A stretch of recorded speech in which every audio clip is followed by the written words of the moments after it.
It's my pleasure to welcome Victoria Pelletier.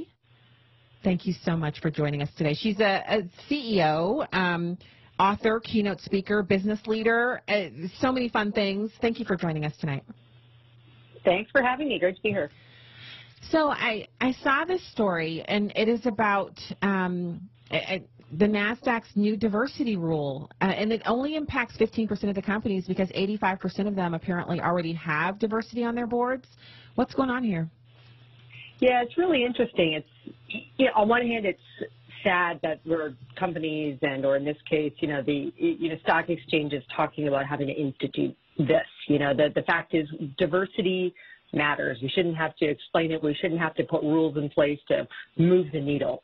But reality is that, when we look at Fortune 500, only 37 of them have female CEOs, only 5 of them are black CEOs. Or you look at where venture capital goes, 4% go to women and 1% to black founders. So at some point, you go, maybe something has to be done to help, move the needle somewhat if it's not going to happen otherwise more naturally.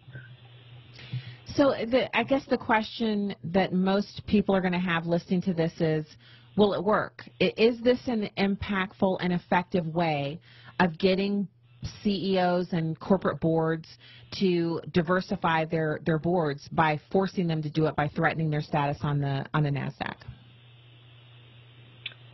Again, it's disappointing that we might have to look to ways like this to enforce it. What I fear is that there are going to be some that rather than doing this, by creating diversity on their boards and quite frankly within executive teams, it's good for business. It's shown to improve innovation, problem solving, employee engagement.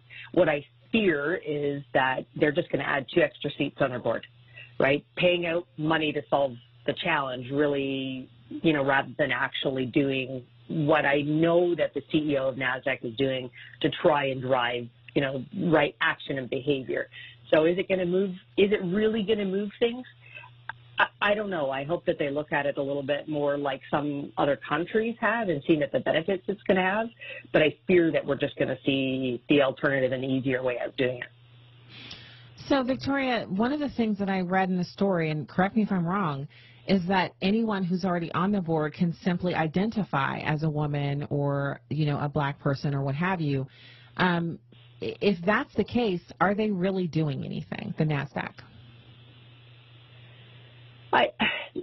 Not unless they're going to do something more demonstrable. I don't know, or they're going to bring in an audit, crew that comes behind to actually take a look at that. Now, I'm not sure. So are they doing something? I don't know. I love the fact that, their CEO, she's taking a stand around it and trying to, with all of the social unrest and the conversation around this. Now, we've been talking heavily about diversity for probably the last couple of decades. I know I personally have been very involved, in that. And again, I go back to, do we need to do this?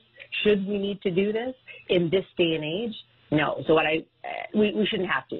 The fact is, I love that there's some people who are, being radically, socially, I think of, John Lewis, right? Getting into good trouble and raising our voices and things like that. Like, that's the part that I love about this. But to your point, should we have to do this? And is it going to change it? We shouldn't have to, no. But I think we need people who are going to take a stand and try and, be out there and be visible in front of, those that have the power to help move us forward, help us progress. So you mentioned, Victoria, that we've been talking about this for years, and I remember stories about this 10 years ago, 15 years ago, 20 years ago. It seems to every year someone will do either an investigation or a deep dive or even just a story or an op-ed about the lack of diversity in, CEOs or the lack of diversity on corporate boards or in other sectors like technology, for instance, or the different companies that are startups and they're, kind of incubating there in Silicon Valley and how few of them are black owned or have black leadership. So I wonder, as a person of color, as we're called, permanently tanned, if it isn't that we're approaching this from the wrong direction. So what I found is I can get buy-in with people if they get to know me personally. So it's not someone coming and saying you need to shoehorn someone black in and then then I show up. If there's ever a discussion of diversity and then I appear after that, I'm not welcomed in. It's not a welcoming environment. But if people who are in a position, where I'm trying to either have an impact or play a role or somehow take part, get to know me personally and understand my skill set and the desire that I have, even if we don't end up working together, those connections can bring fruit later that eventually end up with me doing what I was seeking to do or getting the connections that I need to make something happen. This is really about relationships, wouldn't you say? I think even if she has the best goals or the best intentions, simply mandating diversity isn't going to bring the result, which is genuine diversity that she's seeking. I agree, and I love what you're saying, Stacy. And it's funny, I spent a lot of time talking about the importance in business of relationship. People do business with people they like and they trust, and therefore they want to do business with. The challenge is, and I look at, most of the roles I've received in my career have come through relationship, through referral, and it is, don't kid yourself when people say it's purely a meritocracy. It is, however, the door, and people have said to me, do you think you ever got, any of your roles because you're a woman? The answer is maybe. Maybe it helped open the door for me. I earned my seat to be there. But I go back at the people that were in the network that knew me, and I think of the value of relationships and getting introduced, and particularly on boards, and I sit on many and have for a number of years. There's introduction to others, and many, if they only have a homogeneous set of people in their network, therefore, I think that's what perpetuates this movement over the need for people to start to say, well, maybe we need to mandate. It's not happening naturally. That said, I will tell you I'm a bit controversial when people ask me about the proverbial glass ceiling for women, and I say, no, I don't believe there is one. A little bit of, it's not just relationships, about persevering. I have a, personal hashtag and motto around no excuses. But again, did I have the door open for me to establish a relationship because of who I knew? Absolutely. Yeah, I feel the same way, but I also think there's a little bit of destiny, there's a little bit of, there's a lot of hard work and kind of almost working for nothing.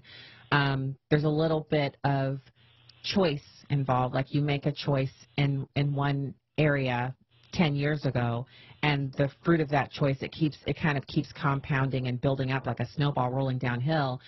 So it's all of that stuff and a little bit of rock and roll. So you because of that unnamed and unknown quotient that is involved in personal relationships, and why a person would say, I'm going to choose Victoria to do this job, and you can't really ever quantify. They might tell you, it had a little bit to do with you being a woman, but it had to do with something else. It's when a person sees you operating in your element and decides that you're the right person for that role, you're the right tool for the job, then they put you there, and of course they're taking a chance, because any person can turn out to be a disaster after the most stellar qualifications and everything else. But for the most part, if a leader or hiring manager or someone who's interviewing board prospects chooses based on their gut and their experience, they're probably going to end up with a pretty good match and fit. And so I just feel like when there's a mandate, it takes that out and puts in an unknown. And what business leaders and industry leaders hate are unknowns. Companies that make it onto the NASDAQ aren't there because they just roll the dice all the time and operated in the unknowns a lot.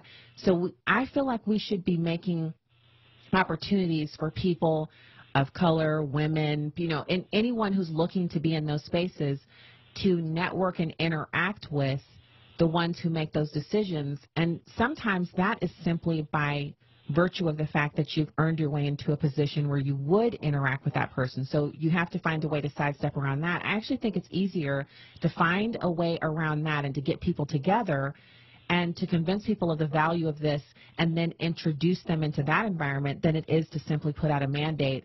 And I also think if you have a company where you don't currently have any diversity on your board, and the CEO of the NASDAQ, who's a woman, tells you you need diversity on your board, the first thing you're going to do is bristle at that, because you already don't have any, so you're already not interacting with people like her, and now she's telling you what you have to do.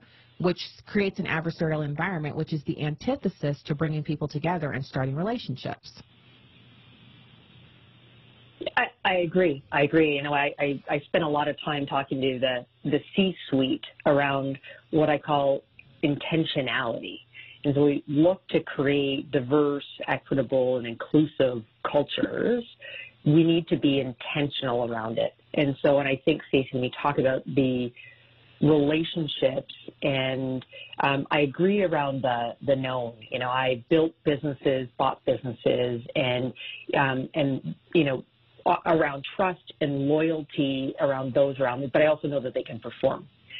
But I believe that a couple of things. So first of all, in bringing a slate of candidates forward for any role, we as business leaders should be asking for a diverse slate of candidates.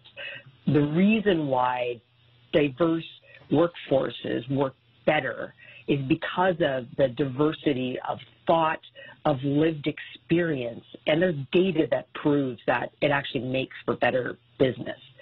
So I, as a business leader, would say, great, like I want you to bring forward those that are known entities, you know, to you, but to my talent acquisition, to my recruitment team, bring me a diverse slate of candidates and experience, talented individuals, and we'll choose from there. But that means being intentional. So you need to look at where you go and source the talent out there. And it's not purely going to be from, you know, who the person sitting beside you in your cubicle knows, or in the corner offices, and from an exec standpoint. That's one.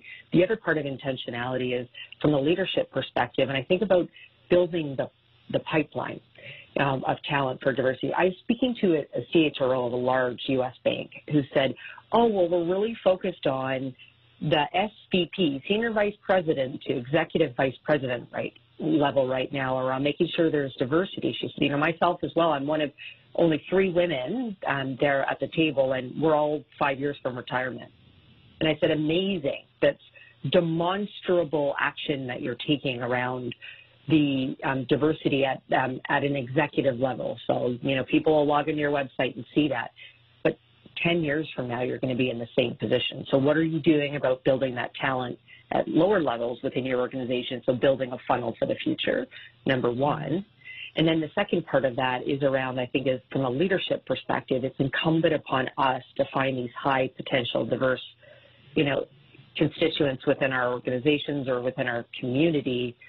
And they might only meet 8 or 10 out of the 10 criteria you're looking for. And as leaders, we're going to coach them for those missing 2. Those are elements that I think that help move us forward. But again, it comes with it's intentional, and it's hard work. Like, it's really hard work. And so, again, I go back to, I agree, like, mandating it for mandate's sake is not really what I think we all want to be seeing in our communities and our workplaces. But it's clearly, as you said, we've been having this conversation for 10, 15, 20 years, and we still show the statistics of, CEOs of women or Black or underrepresented minorities sitting at the table, and how few they are. Well, I think we had a good conversation about it, and I think if a person is interested in doing it, and by doing it I mean increasing the diversity around the table at any space, whether it's their boardroom or their C-suite or wherever they might be operating, that to do it in a way where they're valuing relationships is probably the starting point, and then after that they could see results. And really been a pleasure to speak to you, Victoria Pelletier, author, keynote speaker, business leader, victoriapelletier.com. It's victoria-pelletier.com.